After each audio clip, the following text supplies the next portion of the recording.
Thank you, Father Acree, Father Becker, Reverend Fathers, honored guests, my brothers. When I was a child, I spoke like a child, I thought like a child, I reasoned like a child. When I became an adult, I put an end to childish ways. I would like to begin with this verse from St. Paul, because I think it pretty much sums up my vocational journey, which has been just as much a process of growing up as it has been a process of discerning God's will. Looking back on my life, I realized that I was blessed more incredibly than I could have ever imagined. A beautiful Catholic family, a wonderful Catholic education, and an amazing home parish, just to name a few. But despite all this, I still threatened to squander all of it. Because for the first 18 years of my life, I spoke like a child, I thought like a child, I reasoned like a child, and I was a child. I would like to talk briefly about my family. I can tell you without a doubt that I would not be standing here had it not been for the incredible witness in my family, who planted the seed in my vocation when I was very young. Some of the fondest memories of my childhood were those in which we would pray together as a family, whether it was before going to bed, before a meal, or in the pew together after Mass.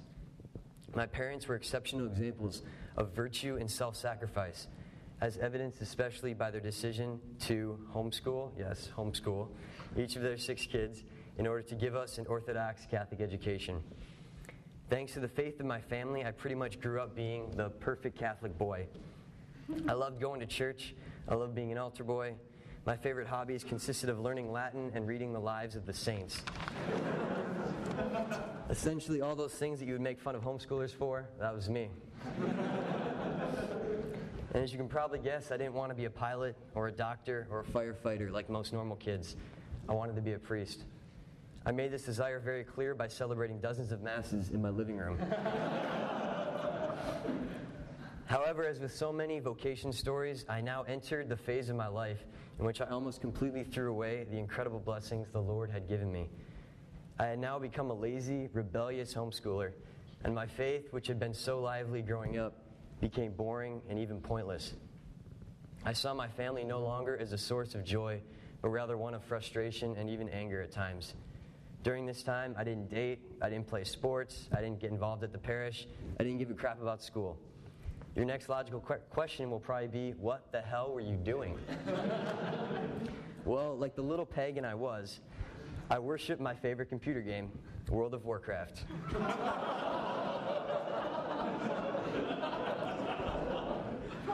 I replaced God with a bunch of pixels and cans of Mountain Dew. Let's just say you don't really have time to pray about your vocation when you're spending 7 or 8 hours a day worrying about slaying dragons in a fantasy world. My childlike love for God and my desire to serve Him had evolved into a childish love for myself. The result was an almost complete separation from God and a descent into utter mediocrity. With that, I now come to the part of my story where this 18-year-old video game addict, through some miracle of divine intervention, found himself in a seminary. There was a priest who was at SJV as of a couple years ago named Father Tollefson. He had been at my home parish when I was about 10, 11 years old. He had trained me how to serve, and I'd really looked up to him. He was kind of one of my first priest heroes growing up. And one day in November, I got an email from him asking me if I wanted to go on a Vianney visit. So initially I was freaked out for 2 reasons. One, how did this priest have my email address after 6 or 7 years? And secondly, why the heck did he want me to go to a seminary? What was his game? I was too scared to, I guess I just kind of immediately just said no at first. So I told him that I had to work that weekend, and so then I quickly called my work and asked if they'd schedule me that weekend so I wouldn't actually be lying. So, like a great priest, Father Tollefson was charitable, he understood, but then he alerted me to an even more horrifying fact. There was another one in the spring. I was out of excuses this time and too scared to say no, so in February of my senior year, I visited St. John Vianney Seminary. It was the greatest 3 days of my life.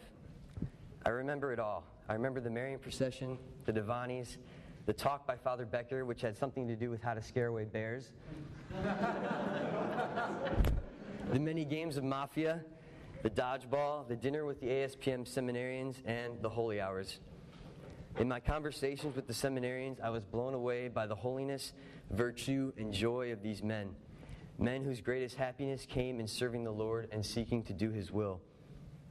When praying in front of the Blessed Sacrament right here in the chapel, I was overcome with that beautiful sense of peace, in which I knew that whatever this place really was, I just had to be here. To be honest, the thought of being a priest really didn't even cross my mind. I just wanted to join the ranks of these men called seminarians, men who could call me to something greater, men who could show me how to stop being a kid, men who could show me how to become a man. Brothers, I walked into St. John Vianney Seminary on August 28, 2010, having literally no idea what I was in for. Prayer, true fraternity, a disciplined life, these concepts had all been foreign to me for years. But as you will all agree, it was this prayer, fraternity, and discipline that makes SJV the single greatest thing that I've ever been a part of in my life. Another immense blessing was being able to discern my vocation. While I would certainly have defined myself initially as being on the fence when it came to my vocation, through the beauty of the seminary's formation, I have seen my own desire for the priesthood grow immensely in my time at SJV, and have been blessed with the simple consolation that this is where the Lord is calling me. In light of this, brothers, I would just like to exhort you with a phrase that I'm sure you've all heard here before: give it your all. If the priesthood is truly a life of self-sacrifice, then our goal as seminarians is simple. We must learn to die to ourselves at every moment of our lives. This is what we are preparing for, and this is why we must give everything we have to the formation which we are given. It is only by doing this that we will put an end to our childish ways and to the mediocrity of living for ourselves and become the men we pledge ourselves to be. Praise be Jesus Christ.